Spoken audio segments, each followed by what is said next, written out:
Жалал Абадта курулушу жүрүп жаткан объектилердин иши токтобойт. Учурда облуста мамлекеттик ипотекалык компания тарабынан 17 жерде турак жай тургузулууда. Курулуштардын баары мамлекеттин көзөмөлүндө турат.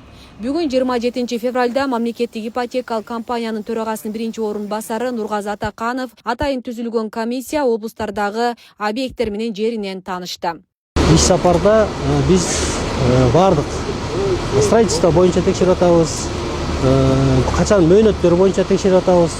Кандай жумуш жүрүп атат, иштер кандай өтүп атат, ошол боюнча баарын карап жүрөбүз. Бүгүнкү күндө учурда быйылкы жылкы пландашылган кайсыл объекттерди беребиз элдерге, канча жаранга, канча үй бүлөгө үй тапшырылат, ошолор боюнча толук комиссия карап жүрөбүз.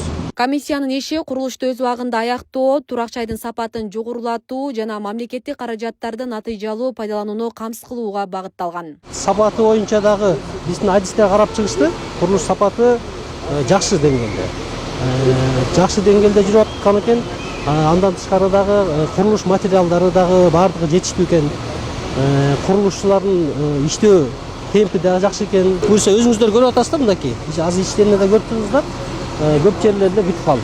Ушуларды көрбөй эле тапшырабыз. 2026 жылга Жалал Абад облусунда 3 объекти пайдаланууга берүү пландалууда. Алардын 2 Манас шаарында, бири Сузак районунда жайгашкан. Жалпысынан быйыл 3219 батир кезеги келген жарандарга бөлүштүрүлүп берилет. Сиздер турган бул Асман резиденс жети турак жай комплекси. Объектибиз 12 блоктон турат. Этажность 15 этаж. Азыркы учурда бизде монолит иштерибиз 95%га толугу менен аяктады. Акыркы мына бир жуманын ичинде полностью монолит иштерибиздин аягына жетебиз. Бизде азыркы учурда ички жасалгоо иштерибиз, кирпич газоблок кладка иштерибиз одновременно жүрүп жатат. Ошол сыяктуу эле сыртта фасад иштерибиз дагы жүрүп жатат полностью.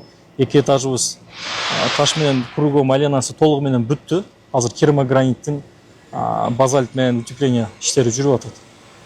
Эртеден баштап уже керамогранит самоустройствосы да башталды. 17 объектинин бардыгынын курулуш иштери өз темпи менен эле жүрүп жатат. Мунун баары жетекчилик, мамлекеттин жетекчилери тарабынан тыкыр көзөмөлдө турат. Биздин объекттердин курулушу токтоп калышы мүмкүн эмес. Бул атайын президенттин программасы, баарыбыз билебиз. Быйылкы жылы Кудай буйрса Асман 7, Асман 8, Асман 12, анан Вин совхоздогу Асман 11 объектлерибизди Кудай буйрса тапшырабыз турабыз. Бейле кетсек, Жалал Абад облусунда 17 жерде курулуп жаткан батирлердин саны 13 миңден ашат. Ал эми Кыргызстан боюнча 59 турак жай комплекси салынып, батир саны 80 миңден ашуун. Асет Сыдыкова, Замирбек Тойчубаев, Регион телеканалы, Жалал Абад облусу.